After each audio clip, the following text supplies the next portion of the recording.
Assalamualaikum dear students, today we will discuss class 8 subject science lecture 4 of unit 3 which is biotechnology। इस unit में हम discuss कर रहे हैं कि बायोटेक्नोलॉजी साइंस की वो फील्ड है जिसमें हम living organism specially micro organism को यूज़ करते हैं for the benefit of human beings. Now move to the topic applications of biotechnology. Biotechnology की एप्लीकेशंस क्या है, यूजेस क्या हैं, कहाँ कहाँ पे किन किन फील्ड्स में हम बायोटेक्नोलॉजी को की टेक्निक्स को इस्तेमाल कर सकते हैं। ठीक है, 4 major areas in which biotechnology techniques are applied includes. 4 ऐसे एरियाज़ हैं, ऐसी फील्ड्स हैं जहाँ पे हम बायोटेक्नोलॉजी की टेक्निक्स को अप्लाई करते हैं, लाइक एग्रीकल्चर ज़राअत में, fruit production and preservation, food को प्रोड्यूस कराने के लिए और उसको फिर प्रिज़र्व कैसे हम उसको एक ख़ास टाइम पीरियड तक प्रिज़र्व कर सकते हैं, महफूज कर सकते हैं। हेल्थ एंड इन्वायरमेंट, हेल्थ में हमारे पास बायोटेक्नोलॉजी कैसे हेल्पफुल है और इन्वायरमेंट में इसका क्या रोल है। ठीक है, now we will discuss these one by one. First of all biotechnology and agriculture. Biotechnology और एग्रीकल्चर आपस में किस तरह से जो है वो रिलेट करते हैं और किस तरह बायोटेक्नोलॉजी जो है उसका एक रोल है एग्रीकल्चर में। ठीक है, ज़राअत में biotechnology has play an important role in improving our agriculture yield. Biotechnology का एक बहुत अहम रोल है हमारी ज़राअत की पैदावार को मज़ीद इम्प्रूव करने का, मज़ीद उसकी यील्ड को, उसकी प्रोडक्ट्स को बेहतर बनाने का, उसे मज़ीद इम्प्रूव करने में इसका एक इम्पॉर्टेंट रोल है। Like herbicides and pesticides are used to eliminate weed and insects and thus protect crop। ऐसा होता था कि herbicides और pesticides का स्प्रे किया जाता था क्रॉप्स में। जब फसलें उगाई जाती थीं उनको जड़ी बूटियों से बचाने के लिए, उनको कीड़े मकोड़ों से बचाने के लिए हर्बिसाइड और पेस्टिसाइड्स का स्प्रे किया जाता था। हर्बिसाइड जो है वो हर्ब से बचाने के लिए जो स्प्रे किया जाता है, एंड पेस्टिसाइड्स वीड्स वगैरह से, और पेस्टिसाइड किसी पेस्ट से, इंसेक्ट्स वगैरह से बचाने के लिए जो स्प्रे किया जाता था क्रॉप को, ताकि क्रॉप जो है वो हमारे पास प्रोटेक्ट हो और उसकी जो यील्ड है वो अच्छी हमें मिले। लेकिन बायोटेक्नोलॉजी में ने अपना रोल इसमें कैसे प्ले किया है कि using biotechnology scientist insert weed resistant and pest resistance genes into the plant.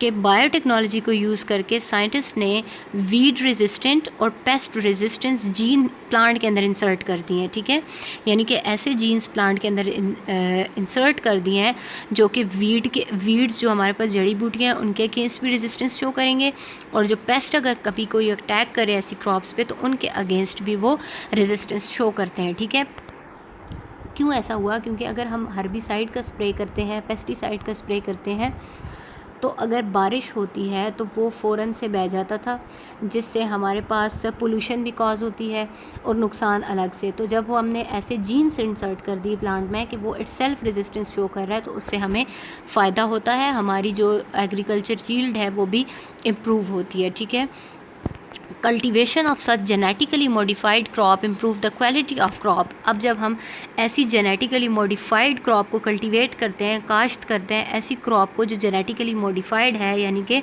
उसका जीन्स हमने चेंज किया हुआ है, उसके अंदर हमने रेजिस्टेंस जीन्स डाले हुए हैं, तो वो हमारे क्रॉप की क्वालिटी को इम्प्रूव करती है, हमारे पास अच्छी क्वालिटी की क्रॉप होती है और प्रोडक्ट भी ज़्यादा होती है। ठीक है, the major crops that have been modified are, जो मेजर क्रॉप्स ऐसी फसलें जिन्हें मॉडिफाइड करते हैं वो उनमें मेज़ आती है, wheat and corn, rice and potato, मकई, गंदम और चावल, इसके अलावा पोटैटोज़ वगैरह, ये सारे जो हैं वो जेनेटिकली मॉडिफाइड क्रॉप्स में आते हैं। ठीक है, next one is food production and preservation. Food को किस तरह से प्रोड्यूस कर सकते हैं और उसे हम प्रिजर्व कैसे कर सकते हैं। ठीक है, in animal high yield of the milk and meat can be produce through biotechnology.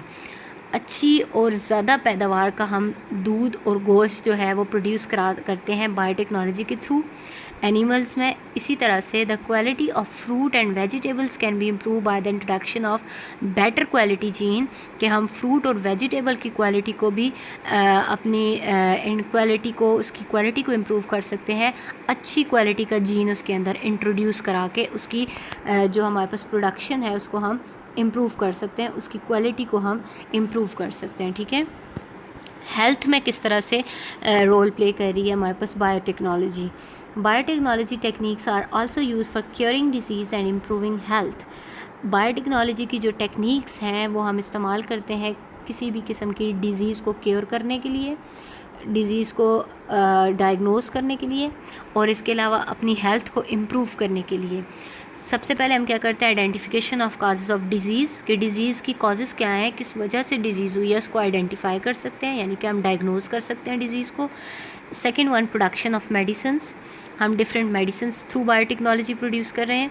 Correction of the genetic defect, अगर जीन के अंदर किसी भी किस्म का कोई डिफेक्ट है, किसी भी किस्म का कोई मसला है, तो उसको भी हम करेक्ट कर सकते हैं।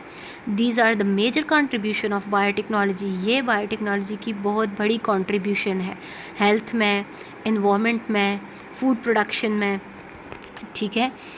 अब नेक्स्ट है हमारे पास इसकी example, the preparation of insulin by joining इस gene with the plasmid inserted into the bacterium. जो हमारे पास इंसुलिन एक मेडिसिन है, इसको हम किस तरह से प्रिपेयर करते हैं कि हम जो है वो जीन लेते हैं एक, उसको हम ज्वाइन करते हैं प्लाज्मिड के साथ, जो कि प्लाज्मिड हमारे पास एक्स्ट्रा सर्कुलर डीएनए है बैक्टीरियम का, उसके साथ अपना डिज़ायर्ड जीन जो कि हमारा इंसुलिन प्रोड्यूसिंग जीन है उसको हम अटैच करते हैं, उसे दोबारा से इंट्रोड्यूस कराते हैं बैक्टीरियम में। तो इस तरह से हमें इंसुलिन की प्रोडक्शन होती रहती है, और इंसुलिन जो तैयार की जाती है वो काऊ से ली जाती है, ठीक है। काऊ से ये इंसुलिन तैयार की जाती है। यूज़फुल कैसे है ये हमारे पास मेडिसिन, किन किन चीज़ों के लिए काम आती है, लाइक इंसुलिन। इंसुलिन जो है वो यूज़फुल फॉर डायबिटीज़ के लिए फ़ायदेमंद है, जो जिनको शुगर की बीमारी होती है उनके लिए। वैक्सीन्स जो हैं, डिफरेंट वैक्सीनेशन जो तैयार की जाती हैं वो किस लिए, vaccine is useful against infectious disease, किसी भी किस्म का अगर इन्फेक्शन हो गया है तो उसके अगेंस्ट हम वैक्सीन्स को यूज़ करते हैं। इसी तरह से growth hormone, useful for stimulating growth, ठीक है। ग्रोथ हार्मोन्स तैयार किए जाते हैं जो कि स्टिमुलेट करते हैं ग्रोथ को, ठीक है। ग्रोथ जिनकी स्टंट हो जाती है, ग्रोथ नहीं हो रही होती, तो उनको ऐसे इंजेक्शंस लगाए जाते हैं जिनमें ग्रोथ हार्मोन मौजूद होता है ताकि उनकी ग्रोथ जो है वो स्टिमुलेट हो सके। एनवायरनमेंट में कैसे रोल प्ले कर रही है, environmental problems are also resolve by using biotechnology. Environment की प्रॉब्लम्स को भी हम सॉल्व कर जाते हैं बायोटेक्नोलॉजी की टेक्निक्स को यूज़ करके, लाइक पोल्यूशन या सीवेज वाटर की सीवेज का प्रॉब्लम हो, या आलूदगी का मसला हो, या लैंड डिग्रेडेशन हो, तो हम उसको भी बायोटेक्नोलॉजी के थ्रू रिजॉल्व कर देते हैं, ठीक है। Micro organism that is genetically modified bacteria are use to treat sewage and garbage, ठीक है। माइक्रो ऑर्गेनिज्म जिनमें हमारे पास जेनेटिकली मॉडिफाइड बैक्टीरियाज़ हैं, ऐसे बैक्टीरियाज़ हैं जो जेनेटिकली मॉडिफाइड हैं, उनको हम यूज़ करते हैं कि हमारे सीवेज को ट्रीट करना हो, या गार्बेज वगैरह को, ऐसे एरियाज़ को जहाँ पे गार्बेज बहुत ज़्यादा मौजूद है या वाटर सीवेज प्रॉब्लम है, तो हम उनमें जेनेटिकली मॉडिफाइड बैक्टीरियाज़ को यूज़ कर लेते हैं। इसके अलावा दे में भी use to clear spilled oil, ठीक है। ये स्पिल्ड ऑयल को, अगर कहीं पे हमारे पास ऑयल जो है वो बहुत ज़्यादा किसी एरिया में, किसी रिएक्टर ब्लास्ट की वजह से किसी एरिया में अगर बहुत ज़्यादा ऑयल स्पिल हो गया है, तो हम वहाँ पे भी ऐसे बैक्टीरियाज़ को यूज़ करते हैं उसको क्लीन करने के लिए, उस एरियाज़ को क्लीन करने के लिए जो ऑयल ईटिंग बैक्टीरियाज़ होते हैं, तो वो भी हमारे पास इस्तेमाल होते हैं क्लियर करने के लिए एनवायरनमेंट को, ठीक है। Microbes which are used as a biopesticides and bio fertilizers are being developed by using biotechnology techniques. ऐसे माइक्रोब्स जिनको हम यूज़ करते हैं एज ए बायोपेस्टिसाइड्स मतलब ऐसे एजेंट्स जो कि एज ए पेस्ट काम कर रहे होते हैं, ठीक है, पेस्टिसाइड के तौर पे काम कर रहे होते हैं। और बायो फर्टिलाइज़र्स के ऐसे माइक्रो ऑर्गेनिज़म्स जो फर्टिलाइज़र्स यानी खाद के अंदर मौजूद होते हैं और हमारी जो प्लांट्स हैं उनकी ग्रोथ को इन्हेंस करते हैं, फर्टिलिटी को इंक्रीज़ करते हैं, उनको हम डेवलप कराते हैं बायोटेक्नोलॉजी की टेक्निक्स के थ्रू, ठीक है। नेक्स्ट है हमारे पास role of biotechnology in meeting the nutritional need. हमारी जो न्यूट्रिशनल नीड है, जो बेसिक ज़रूरियात है हमारी न्यूट्रिशन से रिलेटेड, उनमें हमारे पास बायोटेक्नोलॉजी का क्या रोल है। तो biotechnology play important role in meeting nutritional need of human population. Human की पॉपुलेशन में न्यूट्रिशनल नीड, जो हमारे पास न्यूट्रिशन की ज़रूरियात हैं, उनमें बहुत ही इंपॉर्टेंट रोल जो है वो बायोटेक्नोलॉजी प्ले करती है। By using different techniques of biotechnology we can enhance food production and nutrition. हम बायोटेक्नोलॉजी की डिफरेंट टेक्निक्स को इस्तेमाल करके अपनी फ़ूड की प्रोडक्शन को इन्हेंस बढ़ा सकते हैं, और इसके अलावा हम अपनी न्यूट्रिशन को इम्प्रूव कर सकते हैं, ठीक है। Tissue culture and genetic engineering is commonly use technique. इसमें जो कॉमनली यूज़ होने वाली टेक्निक्स हैं वो टिश्यू कल्चर है और जेनेटिक इंजीनियरिंग है। Discuss these two techniques one by one. Tissue culture क्या है? Tissue culture is important technique. Using this technique we get the type of crop and other plants which give more production. ठीक है, tissue culture की जो एक important technique है, इसमें हम क्या करते हैं इस टेक्निक में कि हम किसी भी किस्म की क्रॉप की या किसी प्लांट की जो है वो कोई भी टाइप ले लेते हैं और उससे हम मज़ीद प्रोडक्शन करा सकते हैं. ठीक है, टिश्यू कल्चर एक ऐसी टेक्निक है जिसमें हम किसी भी प्लांट का कोई भी टिश्यू या सेल जो है वो एक्सट्रैक्ट करते हैं और उसे लैब में ऐसा मीडियम प्रोवाइड करते हैं कि वो लैब कंडीशन में जो है वो ग्रो करता है. ठीक है, तो उससे हम मुख्तलिफ़ किस्म की क्रॉप्स और प्लांट्स जो है वो मोर प्रोडक्शन उनकी हम कर सकते हैं. और जेनेटिक इंजीनियरिंग, जिसमें हम जीन्स में जो है वो कोई भी इंजीनियरिंग कर रहे होते हैं, चेंजेस ला रहे होते हैं. Genetic engineering is use in plant for better production of milk. Genetic engineering जो है वो प्लांट में यूज़ की जाती एनिमल्स में यूज़ की जाती है ताकि अच्छी प्रोडक्शन हो सके मिल्क की.